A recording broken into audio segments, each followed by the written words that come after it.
Good luck sa inyo. Kung hiwalayan ako ni Tami guys, hindi din kayo tatanggapin or hindi din kayo puntan sa Pilipinas. Open yung gate. Usually yung gate is closed yan palagi.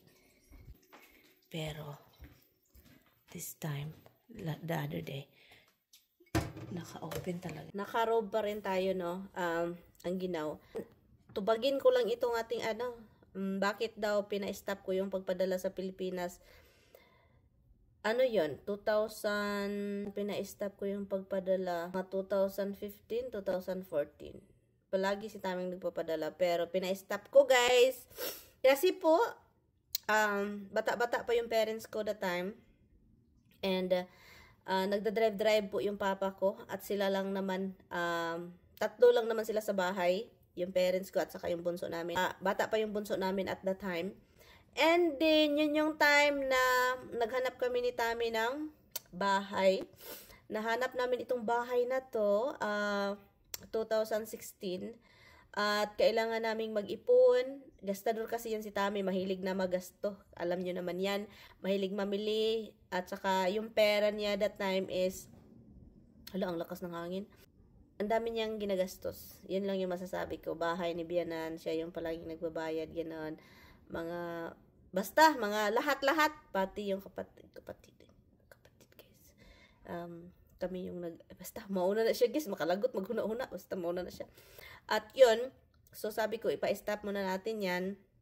Pero magpapadala kami paminsan, mga sobrang liit. Kasi si Mr. magpadala yan siya, sobrang laki, 500, paminsan twice a month. Sobrang laki. So kaya, matagal na yun guys, matagal na, and then nasanay, masanay magud ang pamilya guys, oy. And then yung nag-stop na, wala na sila, palagi na akong inaaway guys. So palagi na akong inaaway, pero yun, wala sila sa mood, ganun. Ang pinaka-ano dun is, kailangan namin mag-save ng pera, saving talaga para sa bahay na ito. At yun yung dahilan kung bakit pina-stop ko. And also, hindi naman kasi ako yung tao na guys, yung parang, ay mag-saving tayo, pero kailangan pa rin natin, iniisip ko, kasi mag-asawa na kami ni Tami meron kaming mga plano sa buhay, ganun, no? Pero hindi ko naman pinabayaan yung family ko, magpadala pa rin ako, pero kaya naman nilang magkakain. Hindi naman kailangan ng bonggisius na life, guys, para masaya, no? Hindi naman kailangan ng mansion sa Pilipinas para sabihin na swerte sa AFAM. Hindi naman ganun. Hindi naman kailangan na tag 100,000 or 50,000 monthly ang padala. Kunti lang, makakain, makatulong, and then magpadala kung meron talagang emergency, ganun. Pero, nasanay sila guys nung si Tami, magaling yan si Tami magpadala. Hindi yan magsasabi sa akin, pero yun, masanay man good guys, oy. Yun yung kinaano ko kasi nasanay sila. And then, mas uunahin ko pa yung buhay namin dito ni Tami, dalawa plano namin. Yun, kaya yun. At after that guys, grabe yung mga pangyayari guys. Hindi pa uso kasi yung Facebook na Messenger. And then yung wifi noon sa Pilipinas, hindi ganun kadita-dita. Wala guys. Kailangan mong magpa-wifi talaga PLDT at ang mahal-mahal ng monthly with telephone and TV, and then hindi pa masyadong maganda yung signal. Iba kasi noon guys, hindi kami talagang nagkukontak-kontak. Kailangan ko pang kailangan ko pang bibili ng calling card, international calling card, ganun. And then, yun, iba talaga noon guys. Ngayon, pati sa mga probinsya, sa bukid-bukid, meron ng wifi. Noon, ang hirap-hirap magkontak sa family. Paminsan lang talaga ako magtawag. Every time magtawag, maging away, maging ano. Kasi nga, hindi na ako masyadong magpadala. Kasi, kaya naman nila. Pero this time, hindi na pwede kasi matanda na guys. May mga sakit na yung dalawa. Yung mama at papa ko. So, kaya yun. At yun yung mga dahilan. Mag-ano lang muna ako kasi sobrang natakot ako sa hangin. Sobrang lakas ng hangin guys, kahapon din. At ngayon din. Hindi nga ako umalis ng bahay kasi yung para baka mag-drive ako and then mabali yung sanga ng aking madaanan na kahoy, no? Or baka aalsahin yung sasakyan ko sa lakas ng hangin. Dito kasi nasa bungtod-bungtod kami, no? Mga bukid-bukid naman ito guys. So, maano mo talaga yung hangin. Dito mafe-feel ko sa aming fireplace Kasi may hungawan dito ba, mafe-feel ko ang ginaw. Dito ba? Dito May hungaw kasi yan doon sa labas. Papasok yung hangin. You'd agree bringing that? Yes. Man. I love it. Yeah, me too. I think if it gets cold like the other day, at least I have something warm. You like that, huh? Oh, this is much warmer. Yeah. But if it's not cold, it's too hot. Bye, love. Hi. I love you. Na-curious ako guys kung bakit palaging on itong ilaw dito.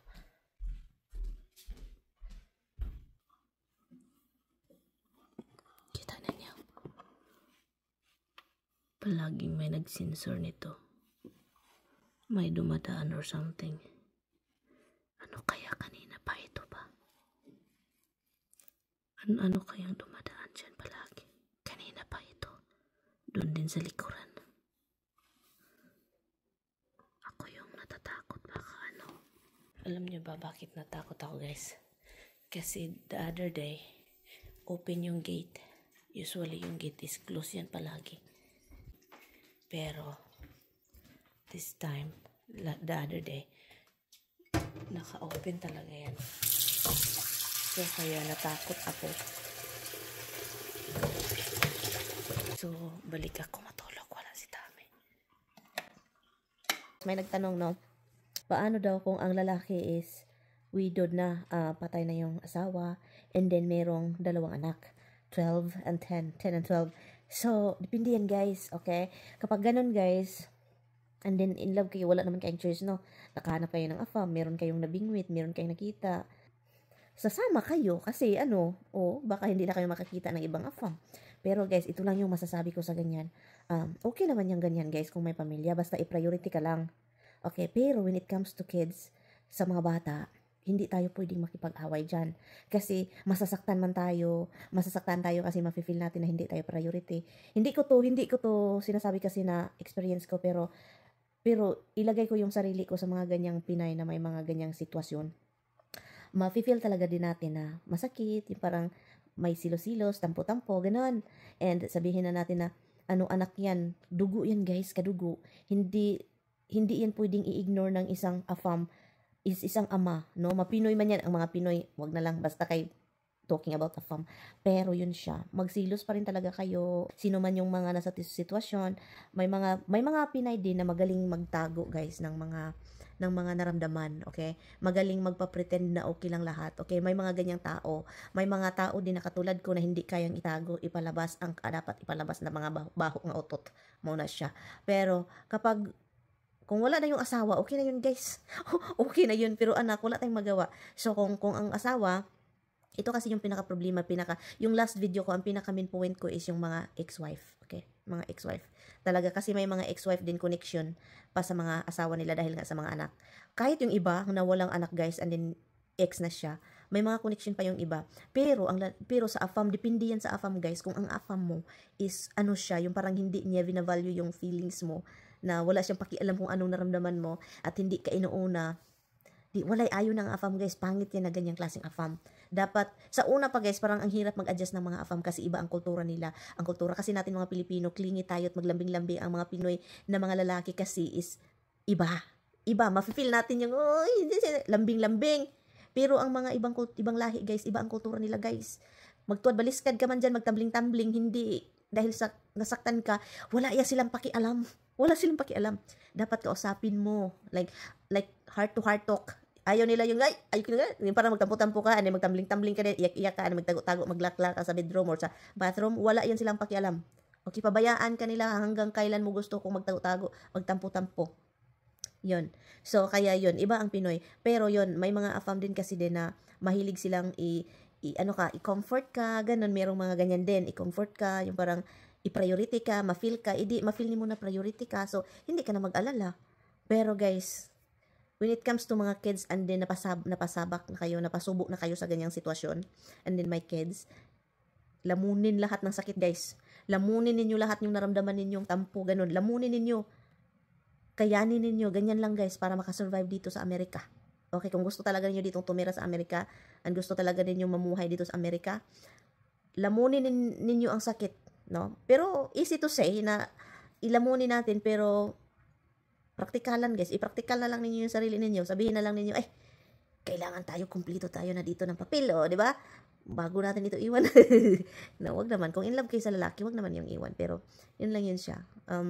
anuhin lang, lakasan lang talaga ng loob, lakasan ang loob ninyo para magtagal kayo ng inyong afam. Kasi may mga afam din na iba ang trato sa'yo, but when it comes to kapag magtagal na kayo guys, doon mo na ma-feel yung love, no? May mga ganyan ding afam na sa una wala pa masyado, hindi pa sila attached masyado sa iyo, pero kapag matagal na kayo guys, iba na guys. Yung parang doon mo na ma-feel na love ka. Meron ganyan. Pero meron talagang afam din na wala pake, ganyan meron. So, kung ako sa inyo, maraming nagsasabi na hindi naman, marami ako nabasang comment na hindi naman ganyan yung yung afam ko, may pamilya po sila, very close, we are very close family, lalala. Pero don't get me wrong, easy to say to, like proud ka kasi ganun, pero meron kang naramdaman din na ganyan, kirot. Meron kang naramdaman kirot, huwag tayong magpa-pretend na perfect, kahit yung may mga ex-contact pa, yung mga wife, mag-party-party, ganun, and then perfect ang buong pamilya, pati ikaw na bagong asawa, walang sakit na naramdaman. Huwag na tayong mag-pretend kasi tao tayo.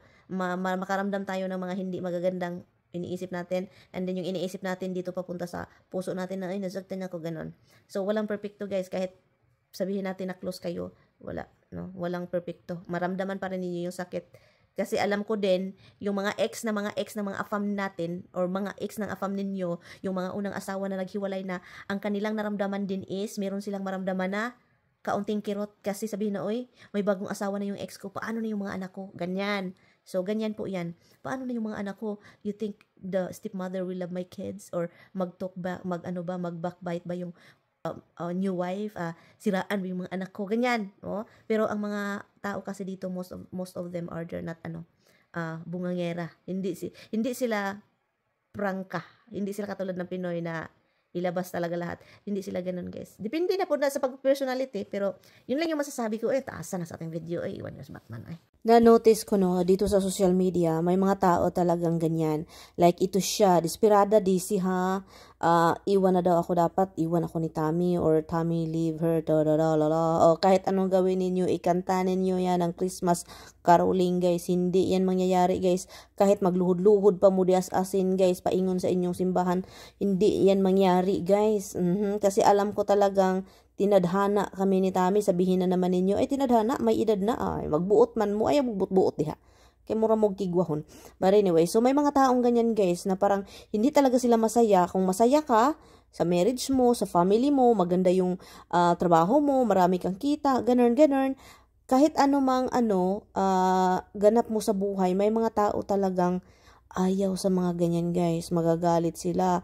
For example, itong mga ibang mga Pilipina, nakapangasawa ng gwapo, bata-bata, kwartahan, or mabait, kahit may edad na, ay guys, masuyo man na sila guys, magalit, ayaw nila na ganyan, ayaw po nila na maging masaya ka sa marriage, kasi po ganyan pong mga toxic na mind is hindi din sila masaya sa kanilang mga buhay. Kung sino man yung mga asawa po ninyo, hoy di saying nanay mong bana, pakanon kag steak daghan para naman masaya ang inyong tiyan mo, di ba? Si Indemirian nagkigwa-kigwa na dito, nangausik na ang aking uwil dito guys, grabe talaga guys, nangabungkag hapit. Ganito po ako kadangha guys, hindi ko man namalayan guys, yung uwil na overflow na pala. But anyway, so yun lang yung mga masasabi ko sa mga taong ganyan. Kasi po, kahit yung mga cellphone ko guys, yung mga cellphone, dalawa yung cellphone ko pala, mag-ring yung guys, yung Mary Ann Antami na Facebook. For some reason, nakala nila si Tami yung may hawak guys, diba? Magtawag-tawag man yan sila, sobrang annoying guys, at di nakakunik pa talaga yan kay Tami. Paminsan sabi ko, shut off, delete your app, yung messenger, kasi talagang may tumatawag, and dinelete niya guys, kasi nairita na si Tami sa ibang mga babae. Tumatawag yung iba guys, hindi ko alam ang mga rason ha, pero may makikita mo naman sa mga messages guys na maninira sila. Iwan ko kung anong gusto nilang kausap si mister ko. Iwan ko kung hindi ko alam kung anong gusto nilang sasabihin kay Tami, pero magits mo na ba na siraan ka, hiwalayan ako, ganon. Yung parang siraan ka, para hiwalayin ka ng afam. May mga babaeng ganyan guys. Kung hindi ako gumawa ng isang Facebook page guys, kung wala itong Mary Ann Antami guys, hindi ko malalaman na may mga ganyan palang sobrang desperada na palang gustong ikontak si Tami. Kasi iwan ko, wala namang mangyayari guys. Marami mang basher, sabihin man na wala si Tami palagi, hindi ka mahal, matanda na yung si Tami, ganon, wala kang kwentang babae. Pero bakit gusto nila kaming ihiwalay? O diba, may mga ganyan, hindi naman marami, yung parang libo-libo si Timil, mga ilan lang, mga teen, ganun. Basta may mga taong mga babae halos may mga edad na, nandyan sa Pilipinas, may mga edad na nang nag-i-effort talaga na sabihin kay Tami. Iwan ko, baka gusto nila si asawa ko kasi halos hapit magkalapit lang yung edad nila. But anyway, so good luck sa inyo. Kung hiwalayan ako ni Tami guys, hindi din kayo tatanggapin or hindi din kayo puntahan sa Pilipinas. Ayaw niyo sa Pilipinas guys. No, kung maghiwalay kami pero hindi yan mangyayari, ay lugi din kayo kasi hindi din kayo makikita dyan. O kahit ayaw ninyo si Tami, ayaw din niya.